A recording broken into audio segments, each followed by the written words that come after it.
Hi, I'm Jake, 32, and last month my life blew up when I tried to give my parents the greatest gift of their retirement, and they responded by locking me out. I spent 7 years saving up for it. 7 years of skipping vacations, freelancing nights, clipping coupons, and ignoring every treat yourself urge that crossed my mind. I lived lean. Purposefully. Because my parents had spent most of their lives working blue-collar jobs, never asking for much, and constantly putting others first. They'd never had anything luxurious. Their idea of a getaway was a long weekend at my aunt's trailer by the river. So when I finally hit the number, $310,000, I bought them a secluded, Lakeview cabin upstate. 2 stories, wraparound porch, fireplace, pine trees in every window. I paid cash. No mortgage. Had the deed in hand and the closing paperwork done in time for their anniversary. I didn't tell them in advance. I wanted it to be a surprise. I'll never forget that morning. I pulled up to the cabin with 2 bottles of champagne, a picnic basket, and a manila envelope with the keys and signed deed. I'd spent hours making a playlist for the drive. Home, by Edward Sharpe was playing as I turned onto the gravel driveway, totally giddy, like a kid at Christmas. I saw their car already there. At first, I thought maybe they'd found the place on Zillow and were coming to peek out of curiosity. Or that maybe the realtor had ruined the surprise. But when I walked up the stairs and tried the door, it wouldn't open. I tried the second key. Then the third. Still locked. I knocked, confused. Maybe the locks had jammed. That's when I saw the curtain move. My father's face appeared in the window. He looked at me like I was a nosy neighbor. No warmth. No smile. Just a kind of tired irritation. I laughed awkwardly. "Dad, what are you doing?" "I have the keys." He didn't open the door. Instead, through the glass, he said, "The locks have been changed." I stood there like a moron, keys still in my hand. "What?" He crossed his arms and said, "This is our house now. I think it's time you learned about boundaries." Boundaries. That word snapped something in me. I looked past him and saw my mother on the couch. She didn't even stand. She just waved lightly, like I was a passing acquaintance. My stomach sank. "Can we talk?" I said. My dad said, "We are talking." "No. I mean, like, can I come in?" He tilted his head, thought for a second, then said, "Not today." I stood on that porch for almost 20 minutes. No one opened the door. Eventually, I sat on the top step, holding the champagne and the picnic basket, just staring out at the lake like maybe it would explain something. Then I got in my car and drove back home in silence. They'd never even asked to see the place. That night I got a text from my mom. It said, "Thank you again for the gift. We just think we'll appreciate it more if we can make it our own space without expectations." No apology. No offer to meet. Just a clean, sterile boundary. I didn't reply. The next morning, I got a notification on Facebook. My mom had posted a photo from the cabin porch, her and my dad smiling, holding matching mugs. Caption: "Finally, a place that's just ours." No tag. No mention of me. That was 2 weeks ago. They've posted from the porch every Sunday since. Sunset shots. Coffee mugs. One picture of my dad reading a mystery novel with the caption, "Retirement done right." Not once have they said my name. Or thanked me publicly. Or asked how I was doing. I haven't been back to the cabin. I don't even know what to call it now, because it sure doesn't feel like a gift. It feels like a goodbye disguised as a housewarming. I didn't tell anyone for a while. Not my girlfriend, not my best friend Chris, not even my therapist. I just let it rot inside me, like maybe if I didn't say it out loud, it would lose some of its weight. But silence doesn't make betrayal lighter. It just lets it grow teeth in the dark. It all came out one night when I was supposed to meet Chris for a drink. I bailed last minute, sent a text that just said, "Not feeling up for it. Rain check?" And he called me 30 seconds later. "You okay, man?" And I broke. I told him everything, from the moment I pulled into that gravel driveway with a picnic basket to the text that ended with, "Just ours." Chris, who's usually a full-time wise ass, went completely quiet. Then he said, "Dude, that's insane. That's not boundaries. That's exile." I laughed. Not because it was funny. Because I didn't know what else to do with the grief. "I spent 7 years saving for that place," I told him. 7 years. It was supposed to be freedom for them. Peace. A real retirement. And now I feel like I bought my own absence. Chris was quiet again. Then, "So what do you want to do?" I didn't have an answer. Because the truth was, I didn't know what I wanted. Apology? A thank you? A return of the keys? A redo? No. What I wanted, what I needed, was an explanation that would make the last month feel less like abandonment and more like anything else. And I wasn't going to get it. The first real shift came a week later when I visited my parents' old house, the one I grew up in. I had to pick up some boxes they left behind. They'd moved everything to the cabin in under 10 days. Like a prison break. I walked in with my key, same one I've had since I was 17, and froze in the hallway. It was gutted. No photos. No furniture. Just a few taped-up boxes labeled with masking tape. One said, "Jake, old trophies." Another said, "Basement cords." It was like walking into a house that had already decided I didn't exist. I sat on the floor, surrounded by my own childhood, and felt like an idiot. That's when I noticed the envelope. It was sitting on the kitchen counter. My name in my father's handwriting, tight block letters, like he was afraid of his own curves. Inside, a single sheet of paper. No "Dear Jake." No signature. Just, "This space was never yours to begin with." Maybe now you'll finally understand what it means to be uninvited. I don't know what broke more, my heart or my concept of family. I left the boxes. I didn't go back. That night, I finally told my girlfriend, Mia. She sat on the edge of the bed, just staring at me like I'd admitted to burying a body. "You bought them a house and they locked you out?" she said. "Yeah. And now they pretend like it's normal? Every week. Porch photos, sunsets, matching mugs?" She shook her head. "That's not retirement. That's erasure." Later that night, she said the one thing I hadn't let myself say out loud. "I don't think they ever saw you as separate from what you give. I think once you gave them something big enough, they decided you'd served your purpose." And the awful part? She was right. My whole life, I'd been the fixer. The one who stepped in. The one who mailed checks without being asked.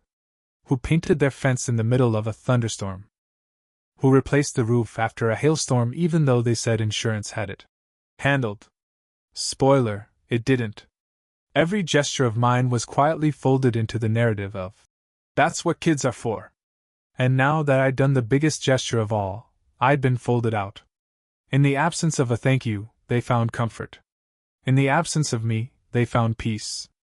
That realization sat in my chest like a dropped piano. But the worst part was still coming. Because 2 days later, I saw the photo. Posted by my cousin Olivia, who just visited them at the cabin. It was a group shot, my parents, Olivia, her fiancé, and my younger brother standing on the porch. The caption, "Family, finally all together." I wasn't tagged. I wasn't named. I wasn't there. And suddenly I understood. The locks weren't changed to keep me out. They were changed to keep their version of peace in. And apparently I wasn't part of it. I didn't plan to confront them. At least, not at first. I told myself I was above that I could process this like an adult. Go to therapy. Talk to Mia. Let time do its thing. But then my mom left me a voicemail. "Hey sweetie, just wanted to let you know we're changing our mailing address permanently to the cabin. Can you update any lingering bills or notices? Love you." That was it.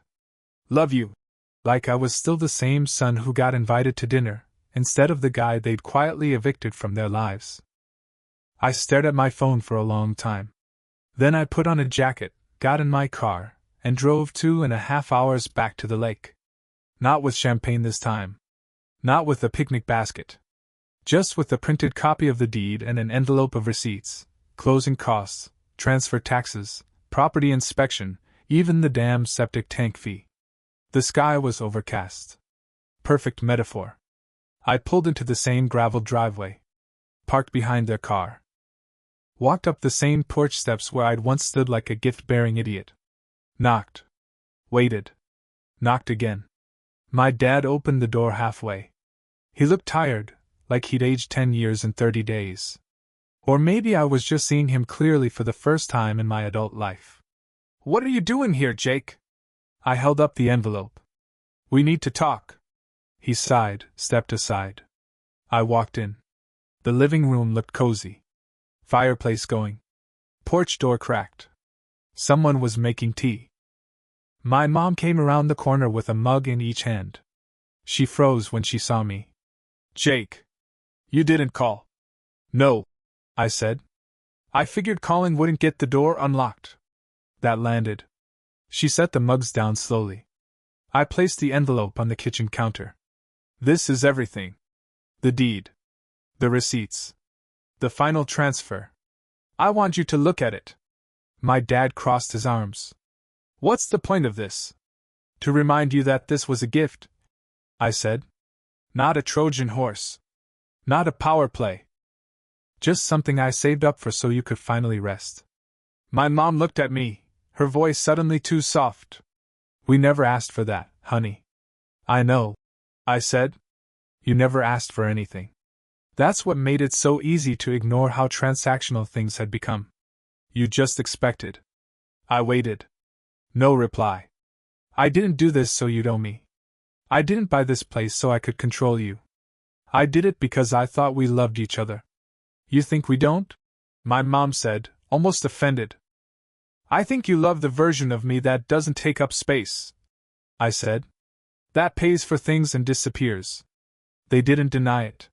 That silence, that tight, rehearsed silence, said more than any argument could. My dad picked up the envelope. Glanced inside. "Didn't open it," he said. "You came here for gratitude. You want a parade." "I came here for acknowledgement," I said. "But thanks for confirming it's not coming," my mom said. "We didn't mean to hurt you. We just needed this to be separate from me," I said. She hesitated. "From expectation." "Right." I nodded. "Because the kid who paid for your retirement is the one who expects too much." My dad set the envelope down. "You still have your place, Jake. You're not hurting. Why can't you just let us be happy?" That question, that why can't you just, unlocked something in me I didn't even know was there.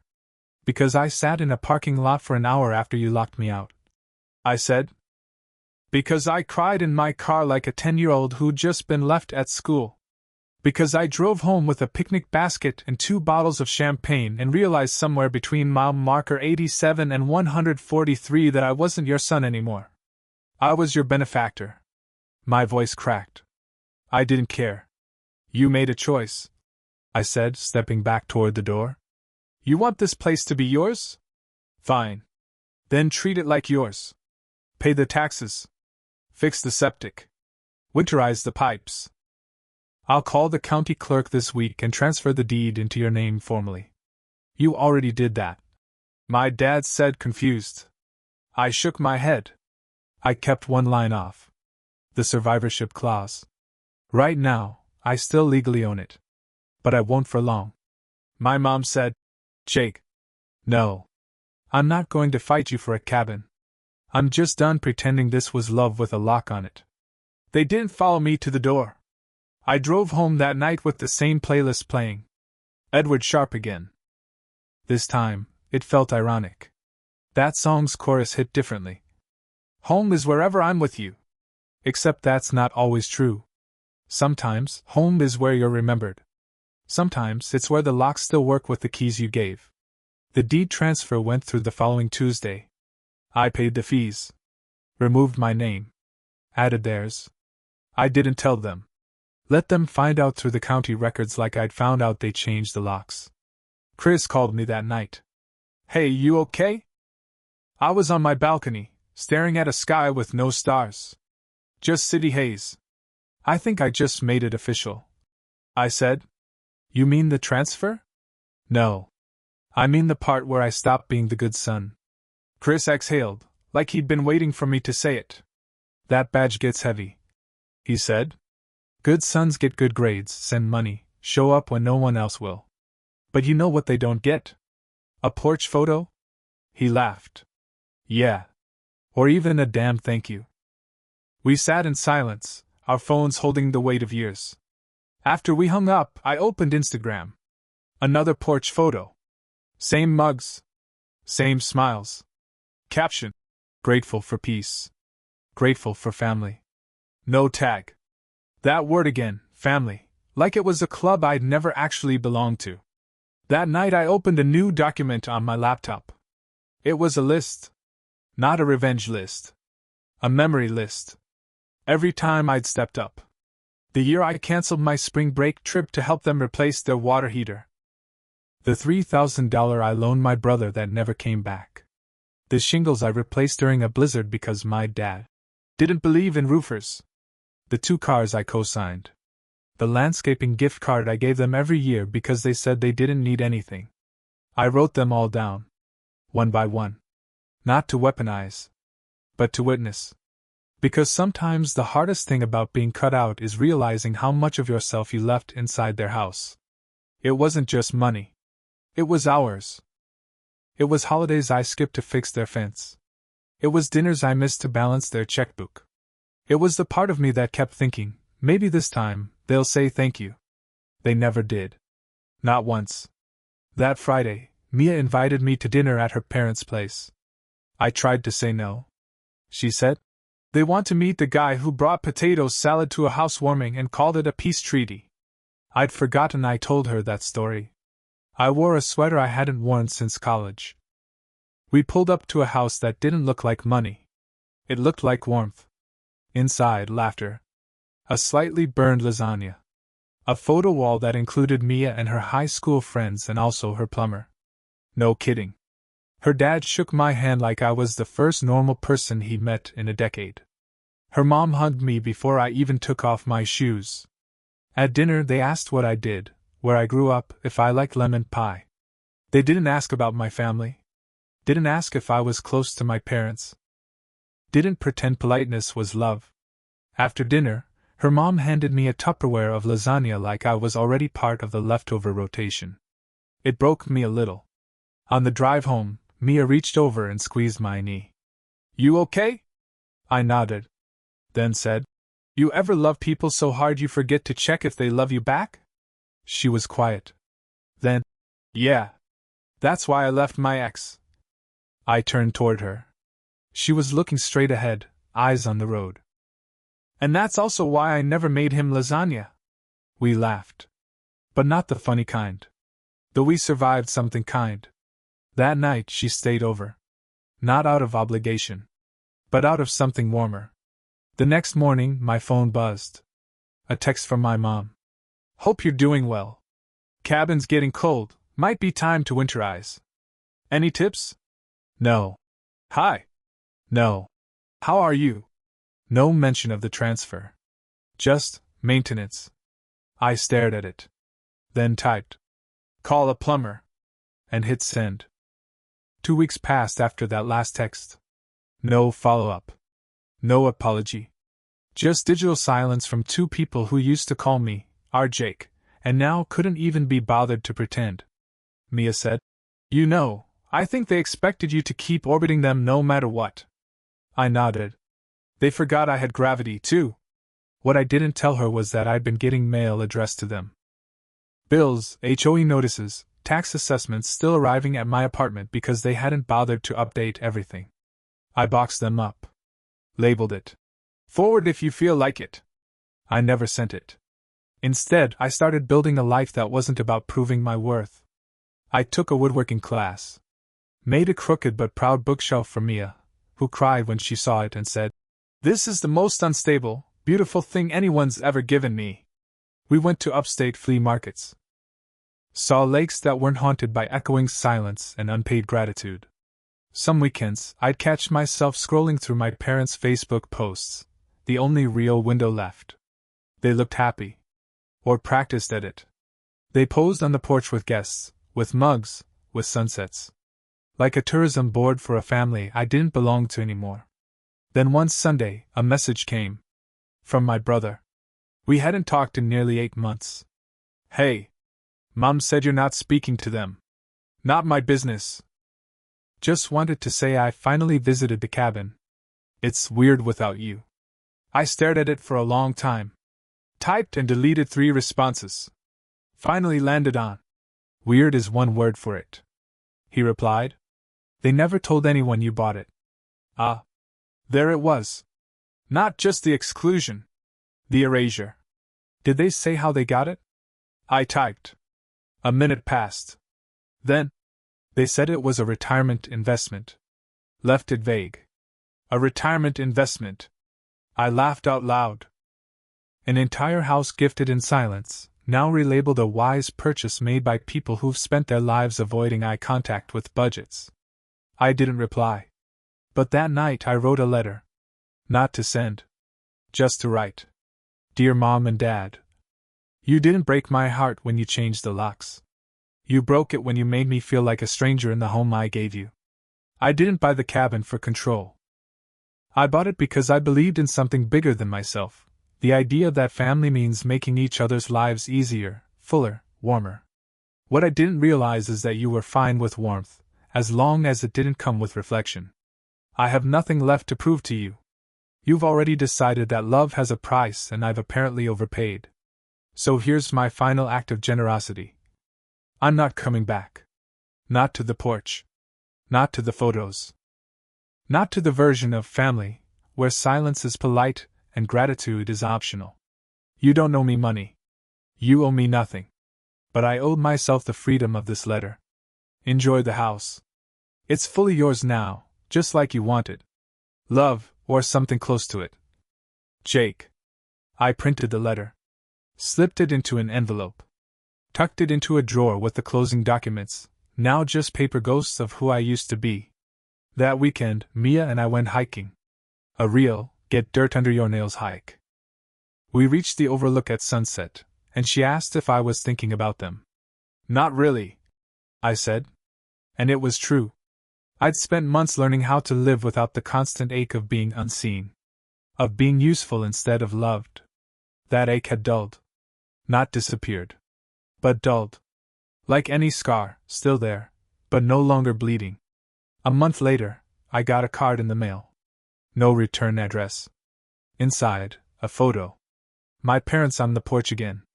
Only this time, there was a for sale sign behind them. The note said, "We're moving back closer to town. Cabin was too quiet." That was it. No name. No thank you. No apology. Just the next chapter, pre-written and sealed. I didn't respond. I didn't need to. I'd already written my goodbye in silence. Mia framed the woodworking shelf I built her. We keep the lasagna Tupperware full, just in case. Sometimes, healing looks like pancakes at 10 p.m. and letting someone else drive. Sometimes, it looks like never unlocking a door again, even when you still have the key. I gave my parents a Lakeview cabin for retirement. They gave me clarity. I'll take that trade. Every time.